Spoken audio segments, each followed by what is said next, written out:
jërë ngeen jëf mbokk yi ñuy seetaan ci Sokone TV seen émission carte sur table tey jii nii nag ñu ñëw ci découverte koo xam ne ku wax politique ci département bi da nga ko tudd ku wax politique ci commune bi da nga ko tudd mooy monsieur le maire Baba Coulibaly nekk fii ci Ndioufène Bambara. li ñuy def nag moom mooy que ne ñu bàyyi ko mu nuyanteeg suñu internautes yi ak téléspectateurs yi nga xam ne ñu ngi ñuy bàyyi xel ci Sokone TV. émission carte sur table Baba ñu ngi lay jaare bu baax a baax di lay wax ne nga nuyanteeg ñi nga xam ne ñoom ñoo lay seetaan waaye nga wax ñu kan mooy Baba Coulibaly. voilà merci beaucoup Kéré Ndiaye maa ngi lay nuyu beral nuyoo bu baax a baax di la sant di la gërëm aussi ci liggéey bi nga xamante ne nii soog nga ko di nuyu aussi ña nga xamante ne ni ñu ngi seetaan di ñu déglu. di nuyu askanu Sénégal yëpp rawatina aussi di nuyu commune bi nga xamante ne ni ci moom laa nekk muy commune bu Nioro Alassane Tall donc may wax ak askan wi ma présenter d'abord Baba Coulibaly premier adjoint au maire bu Nioro Alassane Tall maa ngi sant ñëpp di gërëm ñëpp ma Baba est-ce que mënoon nañoo xam maanaam Baba avant muy yëngatu ci politique ci lan ak lan la doon yëngatu ba tey jii nii yàlla def muy yëngatu ci politique ba nekk adjoint au maire. oui man avant may yëngatu ci politique am na ci yeneen yu ma doon yëngatu donc ci mbay laa commencé dama doon bay bon te baykat laa woon ma nekk ci loolu finalement ma nekk ci ak commerce.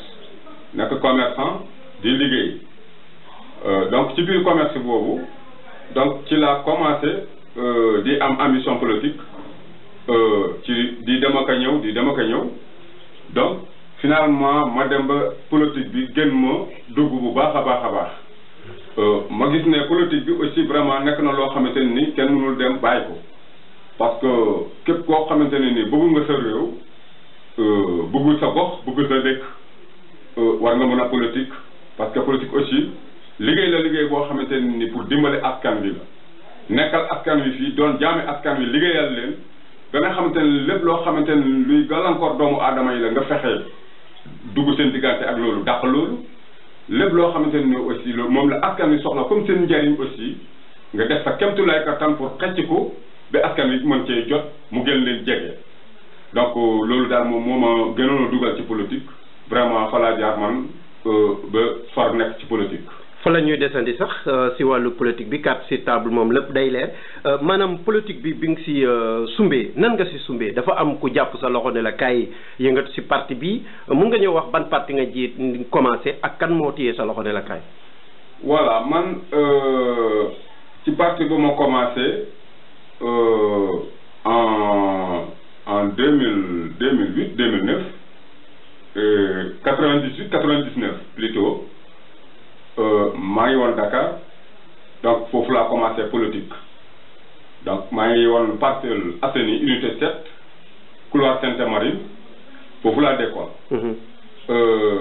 bi ma fa nekkee nag am ay politiciens yi fa nekkoon ñoo xamante ne ni aussi ñoom it dañoo amoon ambition nekk ay politiciens. ci biir loolu nag suma kër ak seen kër surante wuñu donc ñuy jëflante ba finalement mu naan moo sawaay bu fekkoon ne bëgg nga politique vraiment da nga bëggoon naa nga ñëw ñu ànd ñu politique ñu liggéeyal gox bi ma ne ko non man awma benn problème ci loolu booba dama nekkoon ci benn liggéey foofu Dakar bon finalement léeg-léeg samedi dimanche yooyu damay dem ci moom ñuy waxtaan mu may ne nii la ñuy defee muy bu convoqué réunion aussi convoqué ma dem donc ba ma gën a sóobu ci politique. donc tey kooku moo tax ma gënoon a sóobu ci politique. voilà donc ñooñu laa doon liggéeyal muy ñoom Tété Diédhiou. Parcelles Assainies unité 7. couloir Sainte-Marie. donc ci PS lañ nekkoon. gannaaw bu ñu jógee PS nag gannaaw bu ma jógee Dakar ñu ñibbisi fii. politique fekk nekk na ci sama xol ba pare. bi ma ñëwee nag fi ma gënoon a jege leader bi ma gënoon a jege PDS la. donc ma gis ne man mënatuma leese wu toog noonu donc ci laa commencé encore di jege waa PDS yu coordinateur bi fi nekkoon muy Kéba Ndiaye ma gën koo jege donc di waxtaan ak moom finalement ma ànd ak moom di politique nii laa duggee PDS bi ma ñëwee fii ci commune bu Nioro Alassane Tall donc ci lañ nekk di liggéey ci politiquement ak moom bi ñu demee nag ba ci biir ma gis ne vraiment gën na am avantage ci benn côté mooy lan toujours le temps li ñuy xëcc gis naa li ñuy liggéeyee c'est pas pour intérêt personnel mais intérêt commun moom la ñuy liggéey donc loolu gën ma motiver parce que man toujours le temps nag fépp fu ma munti nekk aussi askan wi moo ma ñor pas intérêt benn nit ma gis ne moom ni muy liggéeyee pour askan wi moo tax muy liggéey ma gën a sawar ci moom nañu ànd di liggéey ak président Ablaye Wade bi nekkee ci loolu ñu nekk di liggéey ak moom finalement ma ñëw xamante ak ki ñuy wax Seynabou Koor muy dëkk Sokone ma xamante ak moom ci cadre Alassane Sonko ci laa jaar ba xamante ak Seynabou Koor ñu ànd di liggéey encore ñun ñëpp PDS lañ nekkoon Alassane Sonko nekk sama xarit ñuy demante di waxtaan politique dem Seynabou ba amante ak Seynabou Koor ci biir loolu nag booba Seynabou aussi mu ngi PDS ñu nekk ci PDS di liggéey ak président Ablaye Wade ci biir loolu nag bi ñu demee ba 2008 2009 président Macky Sall génn def parti bi mu génnee def parti man aussi mu nekk loo xamante ne ni vraiment maa ngi woon PDS Macky Sall mu ngi woon PDS mais maa ngi ko doon suivre bu baax a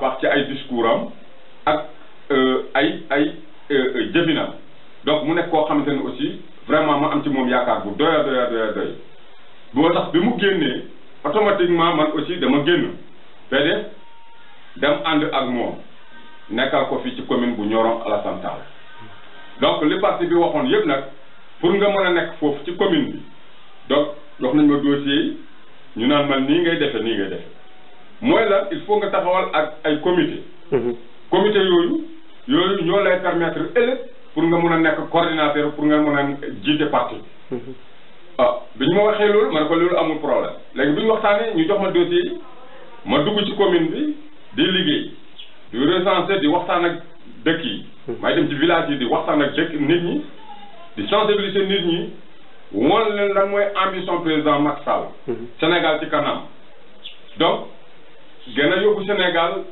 ci tànk yoo xamante ni tànk yi gën a dëgër lay doon donc loolu mooy xalaatu Macky Sall bëgg na aussi coono bi nga xamante ni sénégalais yi ñu ngi koy sonn bëgg na aussi loolu jeex ci Sénégal ma ne leen donc loolu mooy tànk Macky Sall mbay mi pare na pour ubbi ko bu baax a baax càmm bi aussi noonu napp bi aussi noonu vraiment aussi nit ñi gis ne loolu ambition bu rafet la donc nit ñi aussi wuyuma ci ma nekk di recenser comité bu nekk il faut nga def mu am 100 personnes donc ci laa nekk ba ma recenser 32 comités fii ci commune bu Nioro Alassane Tall bi ma recenser 32 comités sur 63 villages yi 61 villages officiels yi commissaire politique muy Mbagnick Ndiaye ak Ousmane Babou Diouf donc mais Ousmane Babou moo ñëw bi mu ñëw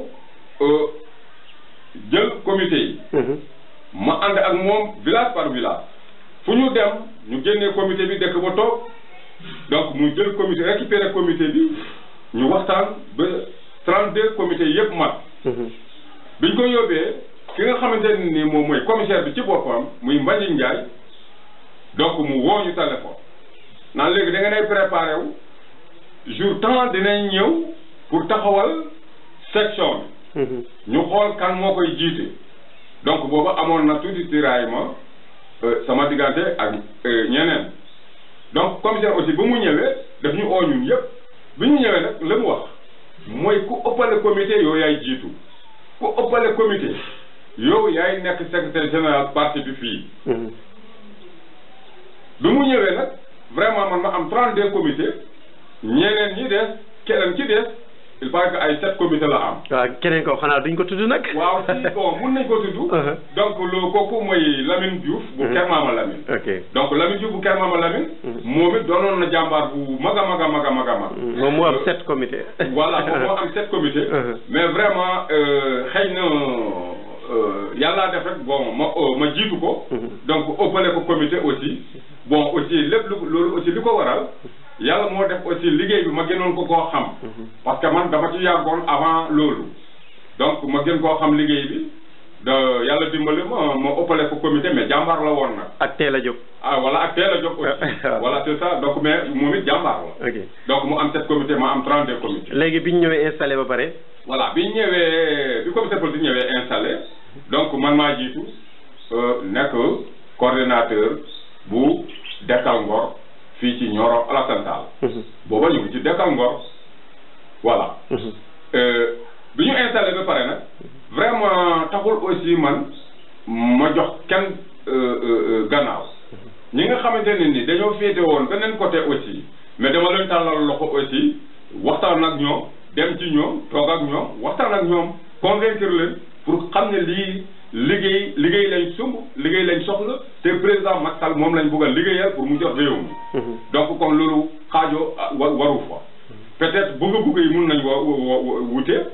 mais nag la nga bëgg ak la ma bëgg benn la suñu bëgg-bëgg mooy lan Macky Sall nekk président de la République bu Sénégal. loolu mooy suñu ambition. kon vraiment amul lu ñuy xaajale wala leneen. voilà monsieur le maire ñu ñëw si parce que njëlbeen dafa am solo nga koy fàttali nit ñi tey jii nii boo demee à la présidence wala nga dem feneen si yeneen bureau yi da ngay gis ñoo xam ne ñoom xamuñ sax histoire yi parti bi fi muy jógee ba fi mu yegg si loolu dañ koy jàngiwaat mais yow da nga ko dund tey ñu ñëw nga nekk premier coordinateur si commune bu Nioro Alassane Tall maanaam nan ngeen doon def pour am moyen te ngeen nekkoon si opposition bi Ablaye Wade amoon fi doole lool nag. voilà c'est ça donc foofu aussi. du am mais pas-pas la woon parce que ñun dañ koo bañ ba suñu président ni mu tuddee parti bi noonu lañ doon doxee bi ñu yàlla dimbalee looloo tax ñu am lu ñu am mooy lan mooy Dekkal Ngor donc demuñu pour cadre alal ñun dañoo dem ci cadre ngor nit ki avant tout da nga war a am ngor parce que boo amee ay milliards aussi te amoo ngor milliards yooyu du dara donc ni parti bi tudd noonu lañ demee ñun ak ngor nag mooy lan mooy doylu wax la nga xamante ne wax nit ñi la nga xamante ne réellement loolu moo am. bañ a nax nit ñi ku ciy dugg mu dugg ci kaw loolu lu mu ci fekk ëllëg mu xam ne yow lii nga ko waxoon donc ñun nii lañ duggee ci parti bi nii lañ doon convaincre nit ñi wax leen dëgg naxuñu kenn dañ lay wax carrément li nga xamante ne loolu mooy programme yu président Macky Sall. programme boobu nag moom moo dugg nit ñi donc tax ñu bëgg ko ñu bëgg parti bi ba adhéré wu ci parti bi donc nii daal nii lañ liggéeyee ba jot. est-ce que boobu bi ngeen doon dem si nit ñi da ngeen doon dox wala da ngeen leen jël sareet wala da ngeen amoon oto les moyens. voilà bu les moyens bon loolu moyen propre lañ ko defee. parce que man mii ma lay wax nii. commune bu Nioro Alassane Tall dafa nekk 61 villages officiels ak 10 hameaux mais village bu nekk ci 61 villages yi ak 10 hameaux yi bu ci nekk dox naa ko ak sama tànk dëkk bu nekk dem naa ko lu ma 3 à 4 fois diggante 2009 ba 2012 dëkk bu nekk dem naa fa plus de 4 fois man ak ki ñuy wax Ndianko Gueye bu Kette Gueye lépp dañ ko dox ak suñu tànk. amuñu seret amuñu vélo pédale lépp dañ ko dox ak suñu tànk dem di sensibiliser nit ñi ba ñu am li ñu am ci commune bi donc lii moo nekkoon suñu moyen mais pas xaalis. d'accord tey ñu ngi wax monsieur le maire liggéey ba commencé na di feeñ waaye dafa des monsieur le maire est-ce que mun nañoo ñëw tey li indi tur monsieur le maire ndax nag 2014 coow li bëri woon nañ boo ñu fàttalee tuuti rek la ñuy wax sa gannaaw mooy que ne wéetoon nga si waaye mujj gi nag lu sotti am borom gars yi ñëw xeex bi am pëccoxoo bi am maanaam 2014 film bi laa bëgg nga tegalaata mu leer. c'est ça merci beaucoup Ndiaye 2004 bu ñu ñëwee 2014 man dama doon liggéeyal président Macky Sall booba eggagul palais. mu nekk opposition awma moyen dama doon dox ak sama tànk bàyyi sama kër 6 heures de matin lay génn minuit ci guddi lay dugg sama kër yàlla def ci biir loolu mandat bu ñëw damay gagné. mandat bu ñëw damay gagné te booba ñu ngi ci opposition. maanaam mandat bu ñëw sa loxo lay jaar da ngay gañ. lay jaar suma loxo lay jaar ma gagné. booba ñu ngi ci opposition. bi ñu demee nag ba 2012. Macky Sall dem palais. nekk président de la République. ñu dem élection législative. transhumants yi ñëw. transhumants yi bi ñu ñëwee aussi. man amul kenn koo xamante ne nii jéem naa la pousse wala jéem naa la koñe ci lenn parce que parti dafa yaatu kenn moomu ko ah. parce que dañoo ne nay yokk waaye bëgguñu muy wàññeeku mais nay yokk donc moo tax it bi ñu ñëwee aussi kenn ku nekk dama la tàllal loxo xam ne kër gi ñun ñoo ko bokk mais lu ñu bokk kër gi nag kenn ku nekk am nga ci cër. kenn ku nekk na nga bàyyi sa morom cër bi nga xamante ne moom moo ko moom. bi ñu ñëwee ma ànd ak ñoom ma ne leen nag parce que ñun ñoo ko bokk amul problème nu ñu ànd ñu liggéey kooku élection législative yi la. donc ñu continuer def élection yooyu gagné ko 2014 ñu ñëw élection locale. bi ñu ñëwee élection locale mandat bi nam doon jaaree sama loxo mu jaaraat sama loxo noonu. parce que dama doon gagné avant ñuy dem palais dama gagné ba ñuy dem palais. gannaaw bu ñu gagné ba dem palais nag. beneen mandat ñëw bu local. ñu jaarale ko sama loxo. bi ñu ko jaaralee sama loxo jox ma mandat bi ma dem déposer sama mandat sous préfecture. ñëw war a commencer sama campagne. ma toog ba nga xamante ni campagne bi dafa def 2 à 3 jours. ñu convoqué ma réunion Foundiougne. bi ñu demee toog ba ay booru 6 heures ñu ne ñu mandat yi nga xamante ne ni yooyu lañ leen joxoon mandat yooyu baaxul génnee nañ leen yeneen mandat lañ joxe te yooyu joxuñ leen ko. kan moo wax loolu. donc réunion ba ñun ñu ngi woon foofu bari nañ ñun ñi fa nekkoon parce que département bi yëpp ñu ngi woon foofu. ok mais information bi. yàgg nañ foofu ci salle bi di xaar préfet mais mënuñoo am benn information bu leer.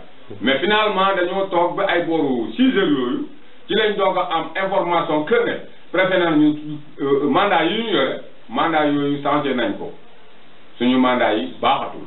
léegi après. bi ñu waxee loolu nag ñu ne man nee naa loolu dana ma jaaxal ñun suñu mandat naka lay bonee te bu ñu nekkee opposition suñu mandat mosul bon ñu gagné ba yegg palais gannaaw bu ñu demee palais tey ñu ne ñun suñu mandat baaxul ñun mënuñoo jiitu ma ne loolu man jaaxal na ma trop bi loolu amee nag comme amatuma mandat te man politique mooy sama liggéey presque sama liggéey la ci sama liggéey la bokk. ma seet pexe. non attends bala ngay seet pexe mandat bi dañ ko jël sa loxo jox ko keneen wala nu mu fa demee. si mandat bi dañ ko jël suma loxo jox ko keneen. kooku kan la. mooy Yankoba Cissé. ok te moom transhumant la woon. donc transhumant la woon. moom transhumant yow ba muy métti yow la woon. ba muy métti man la woon. ok. ba muy métti. man la woon. mais est-ce que loolu président moom moo ko jox. gis nga li ma lay wax nii. lu leer la te ñoom xam nañ ko. transhumant la. te keroog bi Macky Sall ñëwee fii di def tournée fii ci commune bi fii. avant ñuy dem palais. ñun ñoo àndoon ba décembre. mais moom bañ fa demee recevoir wuñ ñu. ah bon recevoir wuñ ñu. léegi nag 2014 ñu ñëw jox ko mandat bi. 2014 ñu xañ ma mandat bi ñëw jox ko ne transhumateur dafa transhumé ñëw. mais est-ce que amul ku nekk ci gannaaw koo xam ne moom moo def mbir mi. mun naa am na ku nekk ci gannaawam waaw mais nag man gëm naa yàlla quoi. gëm naa yàlla.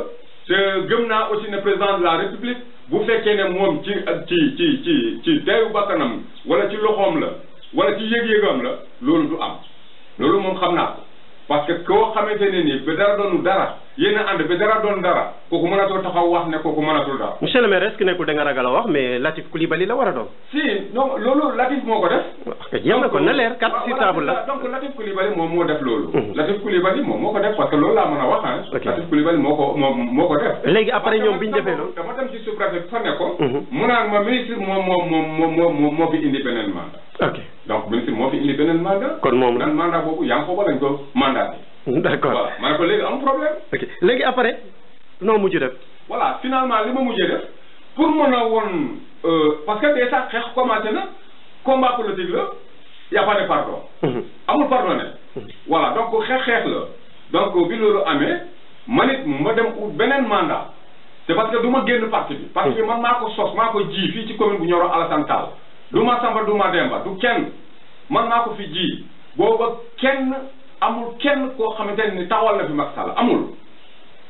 ci ñemee génn taxaw naan man Macky Sall lay liggéeyal ak a néew même agression def nañ ma ko fii ci commune bi fii def nañ ma fii ci àll bi fii ndég li ma doon dox noonu xeex nañ mais dafa am benn garde boo xamante ne ni moom moo ñu fa fekk kooku moo ñu xetal te man kenn la mais 2 personnes gàttal nañ ma te xeex nañ dégg parti bi nga xamante ne ni moom lay dox nii. léegi ñu ñëw 2014 ñu nangu ko sa loxo. ñu ñëw 2014 ñu nangu ko sama loxo ne man alors bon man du ma mën a gagné bi loolu ma ne ko d'accord am problème mais yàlla nelawul. man président lay liggéeyal lii bu fekkee ne da ngeen ko def pour que le président ne man mënatuma gagné dinaa woon président ne jusqu'au président ni ma meloon démb tey laa ci gën a raw. ma dem ut beneen mandat dem élection te élection boobu man ko mandat bi bu ma ko amee ak dépôt bi 2 jours la. dernière minute laa am mandat boobu ma ñëw obligé plus rapide bindi sama liste dem déposé ko liste ba bu ma koy yóbbu si préfecture mais finalement dama mujjee profité dem parce que su ma demuloon jour boobu minuit bu jotee dañuy tëj. te bu ñu tëjee dootuma déposé dootuma bokk. moo ne ko dernier jour dépôt. yàlla dimbale ma dem fo 3 heures du matin laa déposé sama liste. d'accord ma génn après 2 jours campagne laa def. alors tey yàlla dimbale la nga nekk premier adjoint ma jot ci sama gëstu ñu ne même bu Niantal nekkee tey maire yow yaa tax mu nekk maire lan moo waraloon loolu joxoo ko ñeneen nga jox ko Niantal. voilà xam nga loo gis rek yàlla moo koy dogal àddina loo fi gis rek ndogalu yàlla pare na démb te di avant tey loolu aussi boo gisee mu am condition la. maanaam niñ la xeexee moo tax yow itam. parce que li waral loolu tey. ka nga xamante ne tey moom lañ jox mandat. mais man sama mandat lañ foqati forcé néewloo ma doole saboté ma xas ma ci sama juddu ci sama dëkk nga xamante ne ni mosuma fi daanu bu ñu nekkee opposition bi léegi mosuma fi daanu damay gagné. toroxal la kay. toroxal ma ci sama commune nangu sama mandat foqati ko forcément ne mënuma alors jox ko transhumant ne kooku moo man te kooku ba mu ngi yore woon ay millions ci campagne Ablaye Wade ma dóor ko ay millions la yore woon te yore ma woon dara. mais ma dóor ko gannaaw ba ñu gagné ñu nangu sama mandat jox ko ne alors kooku moo mën a gagné man mënu ma gagné léegi bi ñu demee 2014 mais bu ñu wootee ba pare man sama liste bi dama ci am 8 conseils te 2 jours campagne laa def bi ma amee 8 conseils yooyu dama ñëw ma garder samay conseils léegi ñoom ñu àndoon bi ñu demee affaire bi pocc ko ku ci nekk naan man bëgg naa kenn nangul bàyyi moom yaa ngi foofu dafa mujjee daw si ma. naan dafa bëgg ma jàppale ko. ah bon. mais bien sûr mais dafa jaar ci Latif woo ma këram ma wax mu waxtaan ak man naan alors dama bëgg nga jàpp Yankuba bëgg nga jàppale Yankuba lépp loo xamante ne bëgg nga ko wax ma ko.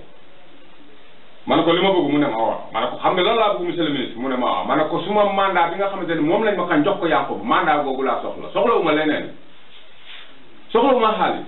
léegi la moo tax mënoo ko naa ne mandat bi nga fokkati sama loxo jox ko Yankuba delloo ma ko. bien loolu laa ko wax ma ne ko mandat bi nga jël suma loxo jox ko Yankuba mandat boobu laa soxla. waaye soxlawuma xaalis soxlawuma leneen. parce que man xaalis boobu taxul ma jóg li ma tax a jóg mooy liggéeyal président Macky Sall ba mu gagné loolu moo ma tax a jóg. ok waaye bu doon xaalis moo ma tax a jóg du ma yegg foofu bi loolu amee nag mu ne ma vraiment mandat boobu raw na dëgg raw na de parce que kooku fi mu ne dugg na ba pare jeex na. ma ne ko bon mu ne ma waaw ah ma ne kon mu ngi noonu comme boobu raw ah yàlla li yàlla xam doy na si boobaa nag ah man ñàkkuma pexe man dinaa def samay pexe. gannaaw bi ma fa jógee ñantaal aussi ne ma dama bëgg ñu ànd liggéey ngeen waxtaan yéen ñaar ba d'accord ñu waxtaan parce que bi ñu ma nangoo mandat ba booba la ñantaal ñëw ci man waxtaan ak man bu fekkee am nga beneen mandat bëgg naa ñu liggéey man ko loolu am problème. léegi nag bi ma amee mandat am 8 conseillers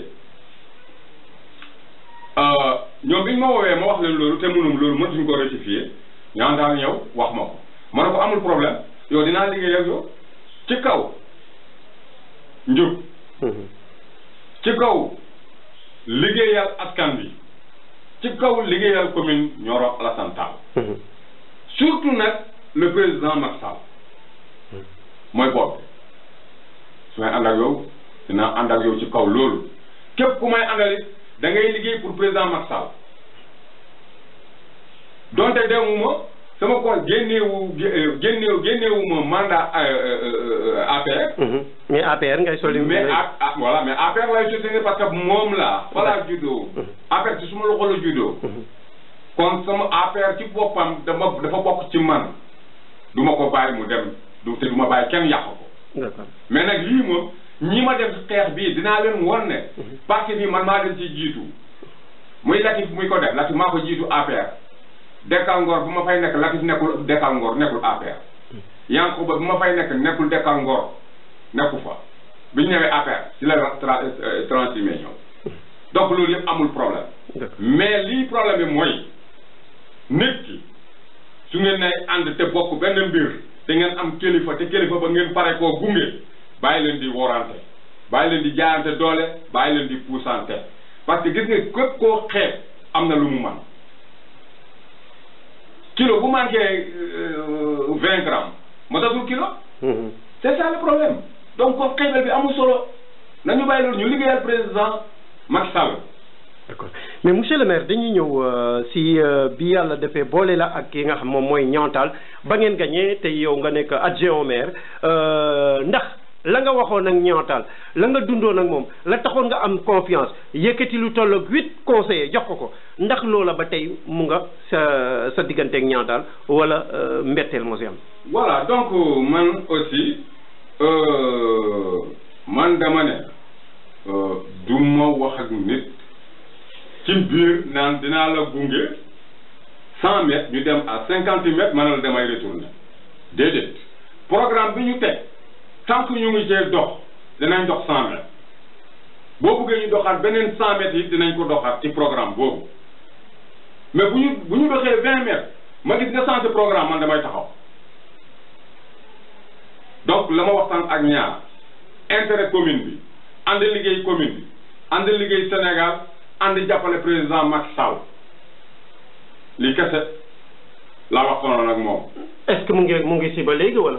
voilà donc ba ñu déparé nag vraiment ñu ngi doon liggéey ñu ngi doon liggéey ci départ bi bon mais bi ñu demee ba ci biir am na changement. lu waral changement parce que li waral changement bi nag man li waral changement bi exactement man xaw ma ko mais la nga xamante ne ni moom laa mën a wax dañoo ànd ci Benno Bokk Yaakaar bi ñu àndee ci Benno Bokk Yaakaar googu moom mu nekk maire ma nekk premier adjoint ñu ànd di liggéey sama deuxième adjoint nekk PDS ñu ànd di liggéey ci biir liggéey bi nag man sama parti dama koy soutenir ci bennoo bi lu ñu bennoo nag sama parti dama koy soutenir parce que moom aussi PS mais mu ngi ci PSM donc mu ngi garder parti am kon man aussi dinaa garder sama parti dinaa ko wutu bu baax du ma bëgg kenn laal ko bu ñuy ànd ñu ànd ci kaw loolu mais bi ñu demee ba ci biir dama gis ne la nga xamante ne ni moom lañ déparé woon continuer wuñu ko parce que am na ay négligence manque de considération aussi am na ci te nag vraiment nit su ngeen ay ànd te ngeen sax ci benn mbir kenn ku nekk da nga war a sàmm la nga xamante ni moom ngeen wax. monsieur le maire bu démb doon tey est-ce que da nga ko soutenir. waaw tey vraiment ni ma gis muy doxee nii bu démb doon tey bon vraiment xam naa du ma ci sawar a dugg waaw du ma ci sawar a dugg mais nag aussi aw ma ci récité aw ma ci récité parce que lan moo tax aw ma ci récité sama parti laa doon défendre man sama parti laa doon défendre parce que tey mënuma concevoir nit koo xamante ne nii parti bu jóg sa parti bu daanoo rek parti bu jóg nga bàyyi ko dawali foofu sa parti boobu bu daanoo nga bàyyi ko dawali beneen parti bu jóg kooku amuma confiance bàyyee kooku sama parti parce que bés bu amee tuuti jaxa-jax mu bàyyi ko fa def uti beneen parti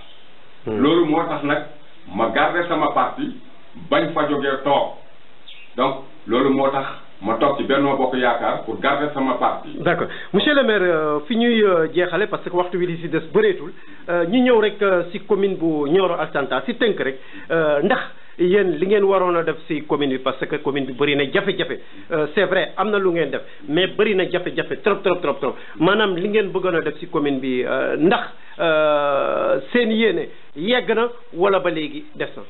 voilà donc loolu boo ma laajee loolu dinaa la sawar a tontu ci loolu suñu yéene xaaju loolu laa la mën a wax xaaju wala boog yéene commune bi xaaju parce que commune bu Nioro Alassane Tall premièrement li nga xamante ne ni tey loolu moo mën a doxal suñu commune man bu nekkul fonds yoo xamante ni dafa jógee ci état bi ñëw ndax ressource boo xamante ne ni ci commune bi fii la war a jógee dimbale ñu amuñu feneen fu ñuy jëlee recette fu dul marché hebdomadaire bi nga xamante ne ni moom moo nekk Touba Mouride donc foofu la ñuy jëlee recette bu ñu am foofu lañ koy jëlee te tey recette boobu pour nga mun koo am ca ni mu waree il faut Touba Mouride am yoon pour foofu am yoon te yoon amul ko te yoon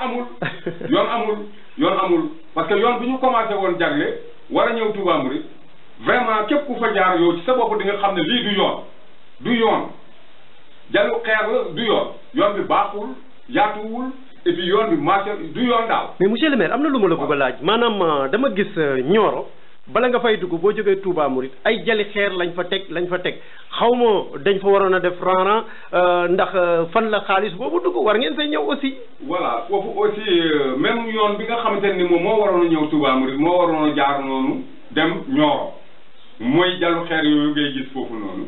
bon jàll yooyu aussi fi ñu ko fa jàllee ba léegi nii tasaare wuñu ko yoon bi daal bloqué na mais ñun aussi topp nañ ko mais mënuñ cee am benn information ci monsieur le maire lu dul yoon bi dañ ko téye yoon bi ay mystique la yoon bi dañ ko téye. foofu la leen téye moom. donc ñun loolu lañ mën a am dëgg ci moom quoi loolu lañ mën a dëgg ci moom vraiment loolu lañ mën a dëgg ci moom te yoon bi defoon nañ aussi joxe woon nañ contrepartie ci yoon bi.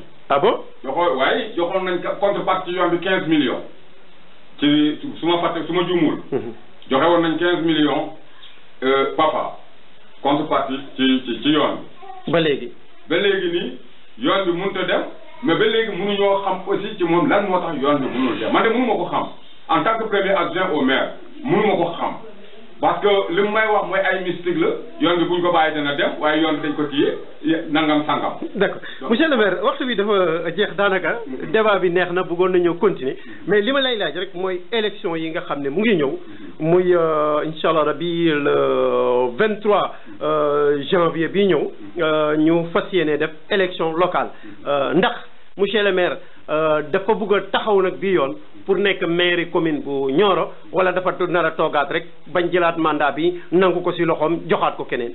voilà donc foofu peut-être loolu du ma ci mën a sori loolu parce que loolu xalaatu boppam la li nekk ci xolam moom moo ko xam et en tout cas la ma xam mooy moom pare na pour nekkaat candidat ci commune bi.